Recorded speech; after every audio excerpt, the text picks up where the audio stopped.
with you.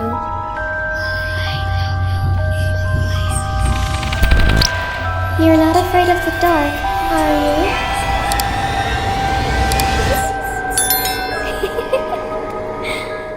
Assalamualaikum semua orang, Kamran Nasim here. I hope you are in a good mood today because it's a good day to have a good day. So hari ni kita masih lagi di kisah seram dan hari ni kita nak dengar cerita seram sambil bercamping. Dah lama kita tak bercamping kan? So kisah seram hari ni apa yang menarik adalah kisah seram tentang pengalaman seorang anak yang mempunyai ibu bapa dia yang mengamalkan perubatan tradisional. So hari ni kamu tertarik dengan dua cerita yang dikongsikan oleh salah seorang subscriber kamu. Seorang ni dia cerita tentang pengalaman dia menjadi anak seorang pengamal perubatan tradisional, dan seorang lagi subscriber ni dia cerita pengalaman kesan daripada atuk nenek moyang dia yang pernah melakukan perjanjian dengan jin. Ya. Dua kisah ni sangat menarik dan disebabkan yang satu lagi tu agak pendek, jadi kamu terpaksa gabungkan dalam satu video. So kalau korang dah tak sabar, grab your popcorn now and let's hear the story. A'udzubillahi minasyaitonirrajim. Bismillahirrahmanirrahim. Rabbi a'udzubika min hamazati syayatin wa a'udzubika rabbi an yahdurun. Wahai Tuhanku, aku berlindung kepadamu daripada bisikan-bisikan syaitan, dan aku berlindung juga kepadamu wahai Tuhanku daripada kedatangan mereka kepadaku. Amin ya rabbal alamin. So, kisah yang pertama kamu nak cerita tentang pengalaman anak seorang perubatan tradisional. Dan pemilik kisah kali ni kita bagi nama Airah, bukan nama sebenar. So, Airah nak kongsikan kepada kita kisah yang dia alami sewaktu dia kecil-kecil lagi tau. Waktu tu umur dia 6 tahun dan di sinilah segala-galanya bermula. Wah, gitu. So, kisah ni Airah kata dah berlaku selama 4 tahun dah guys. Lama sangat dia terpaksa hadap benda ni, ujian ini berturut-turut.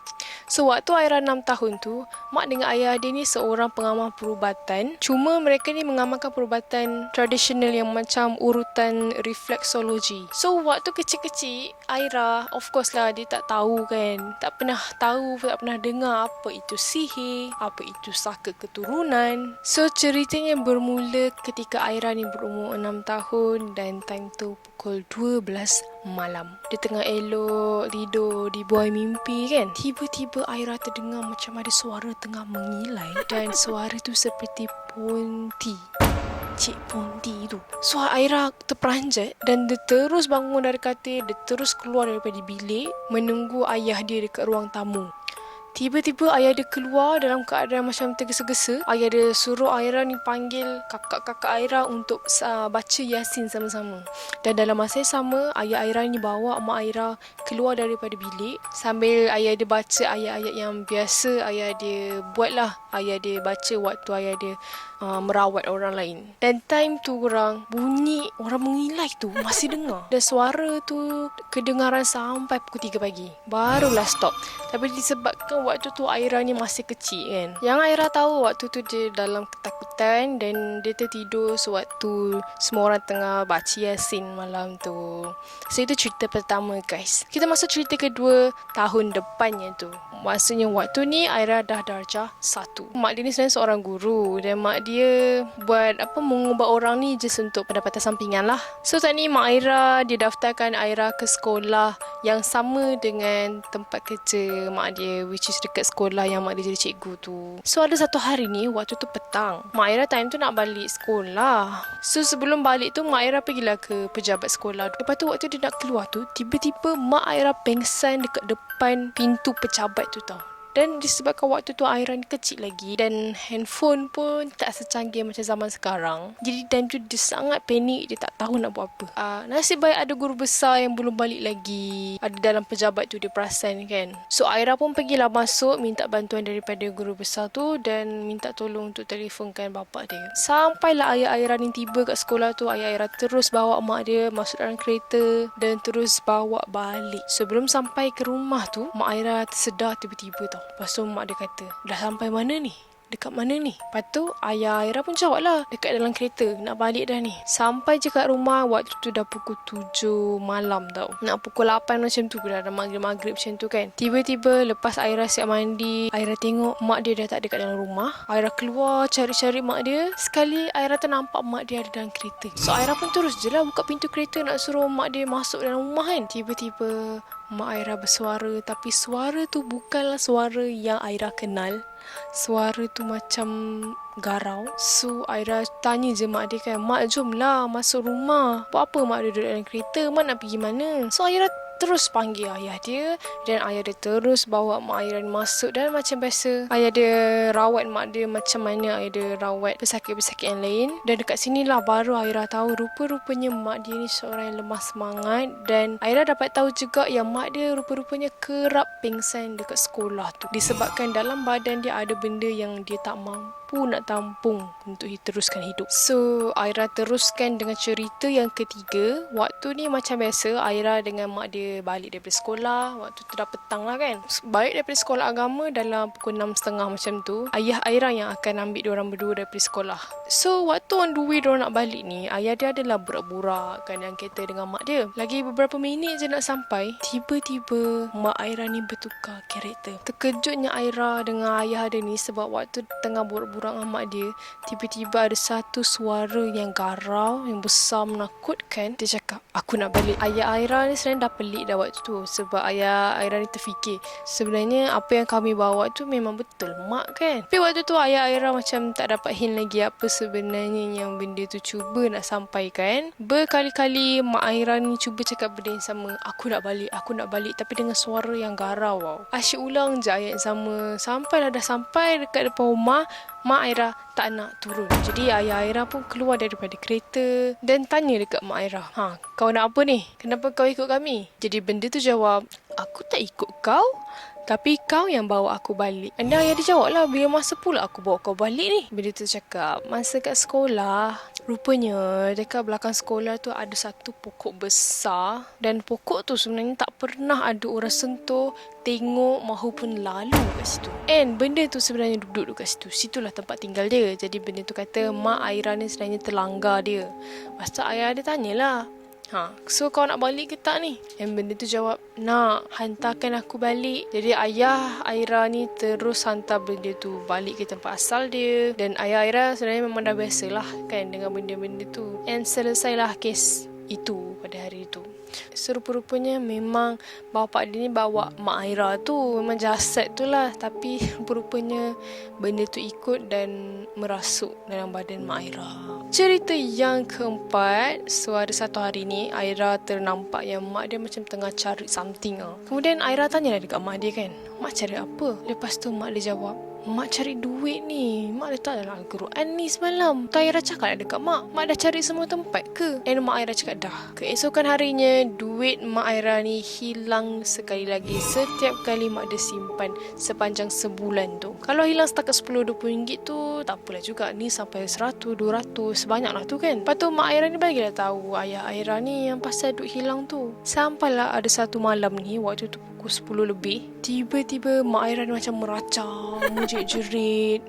And then ayah Aira pun bacalah ayat-ayat Quran kan. Semua benda yang merasuki mak Aira ni tiba-tiba senyap selepas dengar ayat Quran tu. Lepas tu ayah Aira ni dudukkan mak dia kat lantai, and ayah dia cuba bercakap dengan entiti yang cuba masuk dalam badan mak Aira ni. Soal punya soal. Rupanya yang merasuk badan mak Aira tu adalah tuyul. Patutlah duit dia selalu hilang. And ayah Aira pun tanya dekat benda tu kan. Macam sajalah tanya, apa rupa bentuk kau ni? And benda tu cakap dengan suara yang menakutkan Aira.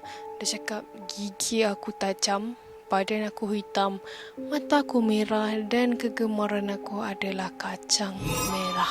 So waktu tu Aira macam tak tahulah kan kenapa Aira je yang selalu ada waktu mak dia ni kena benda-benda ni. Aira kata mungkin bagi sesetengah orang itu rezeki, tapi bagi Aira, apa yang Aira lalui waktu tu adalah seperti sign ataupun petunjuk untuk Aira ni menjaga mak ayah dia. Macam tu lah. So waktu ayah dia tengah berubat mak dia pasal tuyul tu, ayah dia cakap lah dekat benda tu kan, aku nak kau keluar dari badan isteri aku ni. And benda tu cakap, Aku takkan keluar sampai kau bagi aku makan.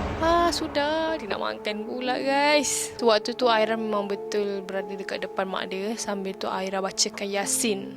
And benda tu tiba-tiba bersuara, aku nak makan kacang merah. So, ayah Aira ni suruh Aira pergi tengok dalam peti sejuk ada tak kacang merah. Jadi Aira pun pergilah tengok kan. And bagi tahu dekat ayah kan, kacang merah tak ada kat rumah dia orang. Lepas tu ayah Aira ni tanyalah dekat benda tu kan, kacang merah tak ada. So, kau nak apa ni? Tiba-tiba benda tu cakap, kalau tak ada, aku nak darah ibu jari kaki anak kau yang depan ni. Sambil benda tu ketawa, Aira waktu tu macam nak lari je rasa kan. Tapi ayah Aira kata duduk je, dia tak boleh buat apa-apa, jangan takut. So Aira pun cubalah beranikan diri waktu tu. And lepas tu ayah Aira ni cakap, kau dah melampau kau nak keluar ke tak sekarang ni? Ayah dia dah start marah lah dengan benda tu kan.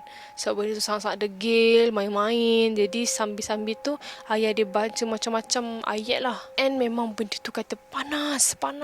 Tiba-tiba mak Aira pingsan and tak sedarkan diri. Akhirnya benda tu keluar daripada badan mak Aira. Tapi apa yang mengejutkan adalah keesokan harinya Aira bangun dari tidur, Aira cuba gerakkan kaki Aira. Tapi waktu tu kaki Aira rasa sakit dekat ibu jari. And Aira tengok dekat selimut dia ada tumpukan darah. So Aira terus buka selimut nak tengok ibu jari kaki dia kan. Tengok kuku dia hilang macam dicabut.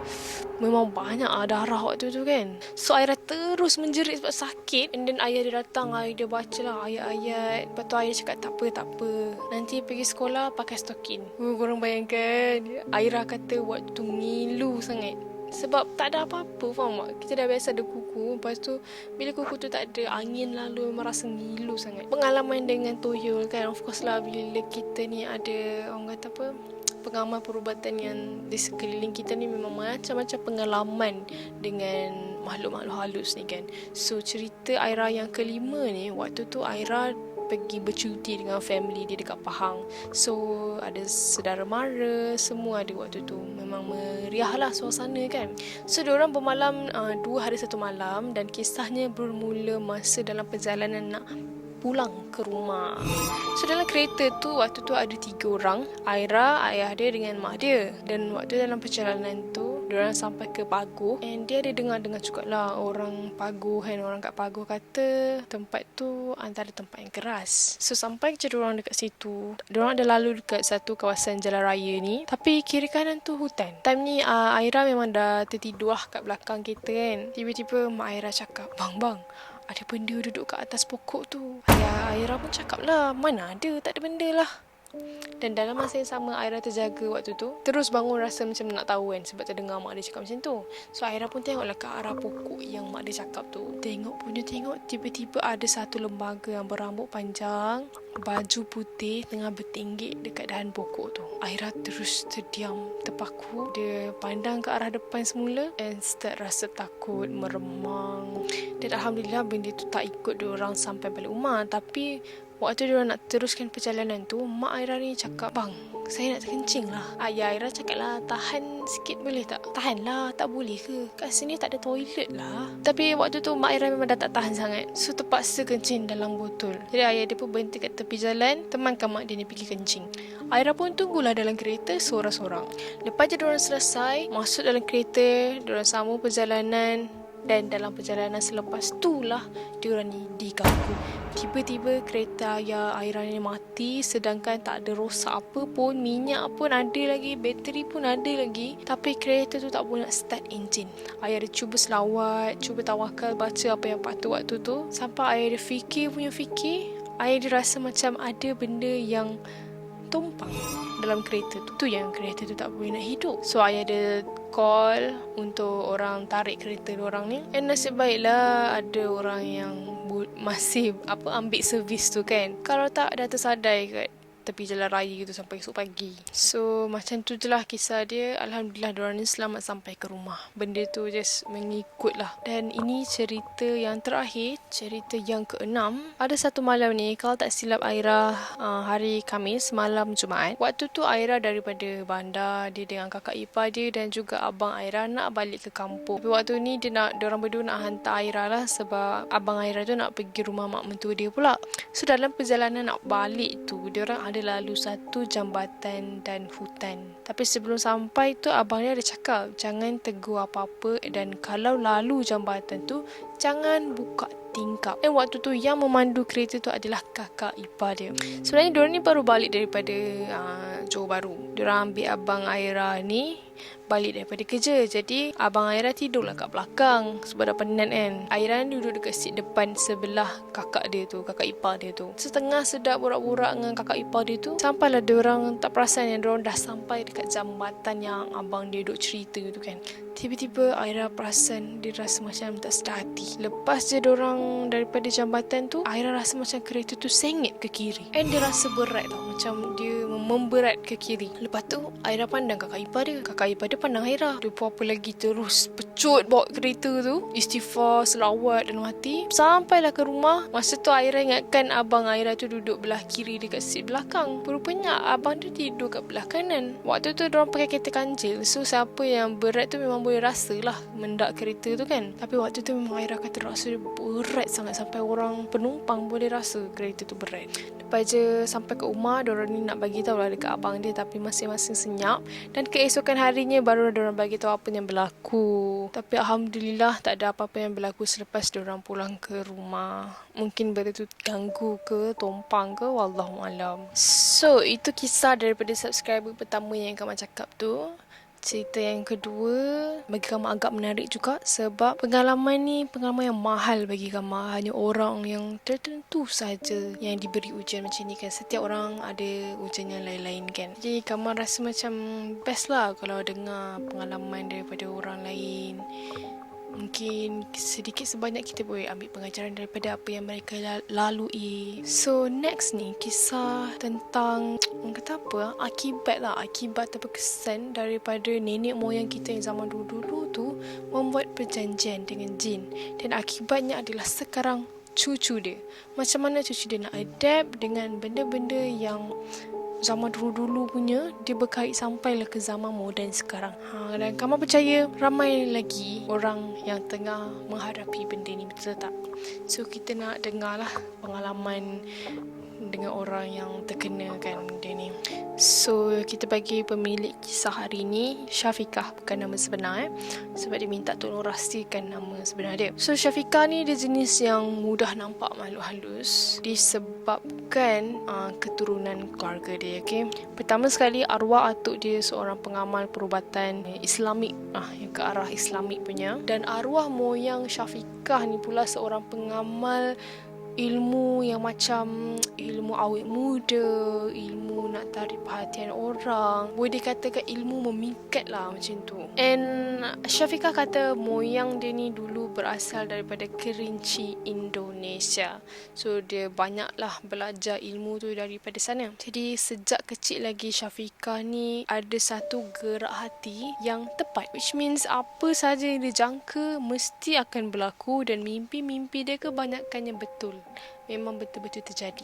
Jadi menurut dia rasa macam benda ni memang daripada keturunan lah. Bukannya Syafiqah sendiri yang pergi menuntut ilmu tu. Dan Syafiqah ni pun kata ada satu tabiat yang dia rasa macam kelakar, which is kadang-kadang waktu dia tengah mamai, tengah penat ataupun tengah marah, and waktu tu pula dia diganggu makhluk halus, dia akan marah balik makhluk halus tu. Contohnya pernah berlaku waktu tu dia nampak ada satu lembaga cantik tengah bertinggi atas almari baju dia kat dalam bilik dia. Masa tu dia terbangun daripada tidur. Disebabkan waktu tu ada orang main kuku, main telinga dia. Dah tengah mamai kan. So bila bangun-bangun tu nampak pula lah ada benda bertinggi atas almari tu. Nasib baiklah Syafiqah ni kata benda tu cantik, menyerupai dalam keadaan yang cantik kan. Cuma waktu tu apa yang Syafiqah fikir, aduh, aku punya penat ni tak habis lagi, kerja berlambak, tak serabut, kau ingat aku ada masa ke nak layan kau? So Syafiqah terus marah benda tu, and then yang kelakarnya benda tu terus hilang. So benda tu banyak kali terjadilah.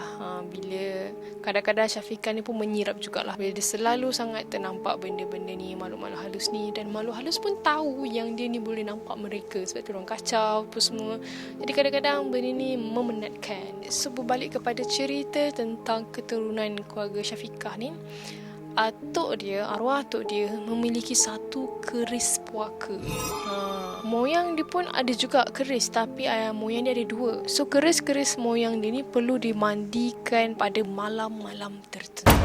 Dan keris atuk dia ni pula perlu ditusuk sebanyak 7 kali ke batang pokok pisang dara beserta dengan doa-doa yang tertentu. Syafiqah sendiri pernah menyaksikanlah cara atuk dia tu tusuk benda tu kan, tusuk keris tu. Dan sekiranya apa yang terjadi kalau keris-keris tu tidak dimandikan, dia efek satu keturunan keluarga Syafiqah.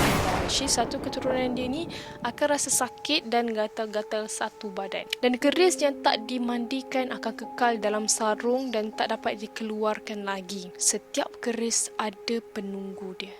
Dan apa yang Syafiqah nampak hanya seekor harimau putih. Besar dia tu macam besar seekor kerbau, dan dia nampak juga seorang pahlawan yang berjanggut putih dan seekor mawas hitam yang sangat besar. Benda ni memang banyak sangat korang berlaku dekat masyarakat Melayu waktu lagi-lagi zaman-zaman nenek moyang kita lah. Jadi bila dia sampai ke arus pemodenan sekarang, kita dah zaman moden apa semua, of course lah ramai yang tak percaya kan. Dan ya, kesan dia agak berbeza lah macam mana cucu-cucu sekarang ni nak adapt dengan benda-benda macam ni. So kami tak sabar sangat nak cerita kat korang apa yang berlaku seterusnya. So menurut Syafiqah, setiap satu masa keris-keris ni akan pilih sendiri salah seorang ahli keluarga keturunan Syafiqah ni untuk menurunkan ilmu perubatan tu dan ilmu silat, which is ilmu mempertahankan diri. Dan orang yang dipilih tu adalah Syafiqah. Tapi Syafiqah tak nak. Dia tak nak ambil risiko tu, dia tak nak terima padah dan dia tak nak terima semua saka-saka tu. Yang pernah Syafiqah ni dapat mimpi ada seekor harimau. Dia ikut harimau tu pergi ke kawasan seberang air sungai dan dia suruh Syafiqah ni ambil satu cincin emas dekat bawah batu sungai bersebelahan dengan bulu keruncing. Syafiqah tahu, kenal sungai tu sebab sebenarnya sungai tu agak terkenal jugalah menjadi tumpuan orang ramai jugalah. Dan seberang sungai tu sebenarnya dikatakan tempat hunian. Tak ada siapa pun berani untuk pergi ke seberang sungai tu. Jadi harimau tu suruh Syafiqah ni pergi seberang sungai tu. Tapi nasib baik dalam mimpi tu Syafiqah tak nak. Dia kata dia tak nak ambil risiko, dia tak nak tanggung padahnya nanti. Kalau tak, mungkin Syafiqah telah membuat perjanjian dengan jin tu. So Syafiqah cerita dia ada seorang ibu. Ayah Syafiqah hampir 5 tahun meninggal, which is seminggu sebelum Syafiqah ni ambil SPM. So sejak lepas habis SPM, Syafiqah ni terus bekerja untuk menjaga ibu dia. Dan walaupun Syafiqah adalah niat nak sambung belajar kan, sambung belajar diploma, tapi terpaksa lepaskan disebabkan dia nak tanggung keluarga dia. So ceritanya ada satu hari ni, mak Syafiqah ni jenis yang mudah terpengaruh lah dengan orang luar kan, mudah percaya dengan orang luar. Jadi mak dia ni pernah ikut jiran mak dia sendiri pergi berubat. Dan waktu tu Syafiqah ni ikut sekali tau, sebab dia rasa macam fishy, rasa suspicious dengan jiran tu. So sepanjang perubatan, tanpa sedar Syafiqah ni asyik tenung je dekat muka pakcik yang tengah merawat tu. Memang mata Syafiqah tak berkelip langsung. Tiba-tiba rasa benci muncul, and dia pun tak tahu kenapa. Dan kata tukang ubat tu, pakcik tu kan, dia kata ayah Syafiqah ni meninggal disebabkan dia pernah membelah hantu raya. So orang yang tukang ubat tu dia minta bayaran yang sangat tinggi daripada mak Syafiqah sebab nak, kononnya nak merawat lah, nak settlekan benda tu kan, nak buang hantu raya tu. Jadi Syafiqah ni marah lah, geram lah sampai hati. Dia cakap arwah ayah dia pernah bela saka. Padahal Syafiqah memang tahu ayah dia ni jenis macam mana kan. Tiba-tiba Syafiqah ternampak ada satu lembaga hitam tengah berdiri dekat dapur rumah perawat tu, dan muka dia seakan dikelar berkali-kali.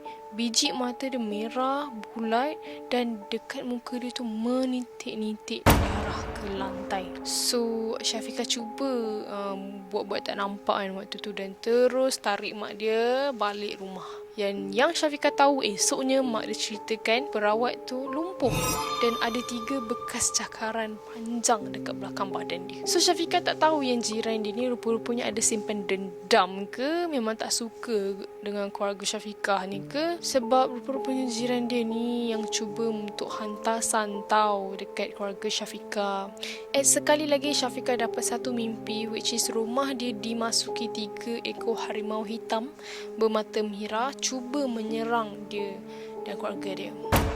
Dan dalam mimpi tu Syafiqah melawan dengan membaca surah ayat kursi. Benda tu bertempiaran lari dan tampukang, and dia sempat tangkap seekor harimau. Yang lain masih cuba menyerang untuk bebaskan seekor lagi yang tertangkap tu. Alhamdulillah, dengan berkat ayat kursi, seekor daripada 3 ekor harimau tu telah dibakar menjadi abu dalam mimpi tu. 2 ekor lagi terlanggar rak kasut dekat rumah ruang tamu dia, dan dia terus lari masuk ke rumah jiran dia tu. Selepas tu Syafiqah terbangun daripada tidur, and Syafiqah fikir itu hanya mainan mimpi yang mungkin menyebabkan dia memfitnah jiran dia kan. Tapi bila dia pergi ke ruang tamu, tengok rak kasut tu memang berselerak weh. Memang sebiji macam mimpi dia.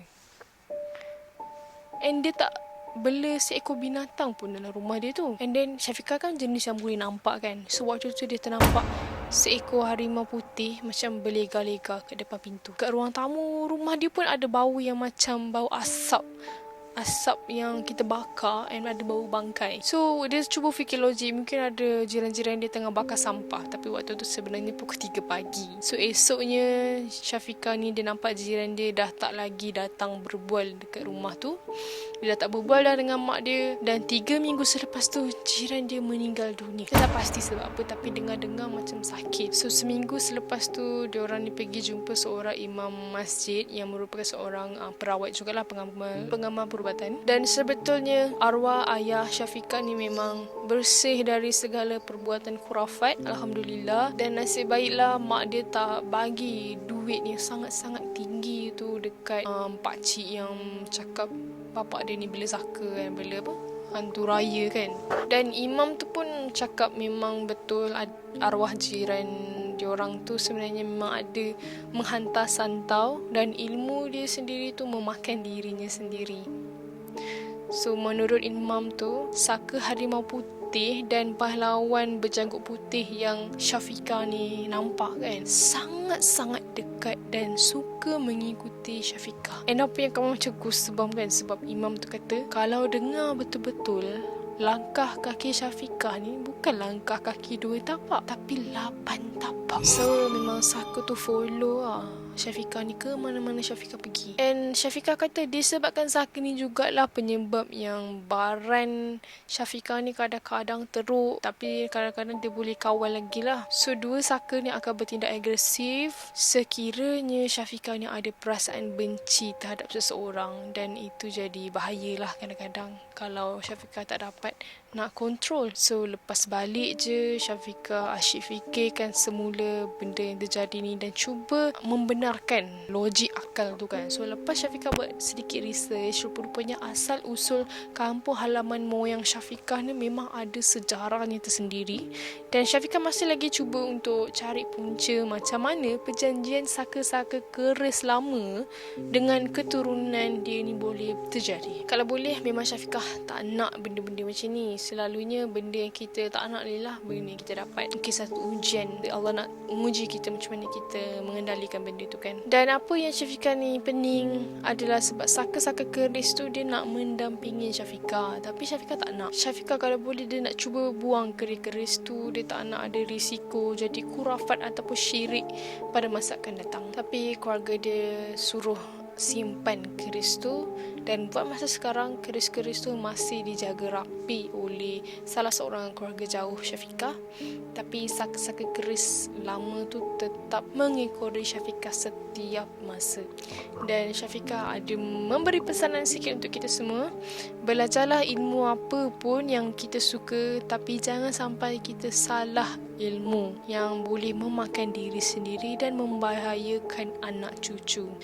Oh my god, Kama dah reply cerita Syafiqah ni, dan Kama minta untuk Syafiqah kalau ada masa lagi boleh share lagi cerita, sebab Syafiqah kata ini baru permulaan. Mesti Syafiqah ada banyak lagi pengalaman-pengalaman yang pernah berlaku dalam hidup Syafiqah kan, dan pengalaman ni bagi Kama sangat-sangat mahal, and Kama sangat happy lah kalau Syafiqah dapat kongsi dengan kita semua. Mungkin boleh jadi pengajaran kan. Itulah zaman-zaman dulu kan, nenek moyang kita ni kadang-kadang bela benda-benda tu diorang tak ada ilmu sangat. Kebanyakan diorang pun bela-bela benda tu atas sebab-sebab tertentu. tu dengan keadaan yang waktu tu kan, keadaan zaman dulu dengan keadaan ataupun situasi zaman sekarang ni dah berubah. So agak menyukarkan kepada anak cucu yang zaman sekarang ni nak adapt dengan benda ni. Sebab benda ni keturunan korang, keturunan ni memang takkan putus tau darah tu. Nak pula jin ni memang hidup lama, beribu-ribu tahun, beratus-ratus tahun. So Kama pun setujulah dengan pesanan daripada Syafiqah ni. Semoga kita semua dijauhkan daripada perkara yang syirik.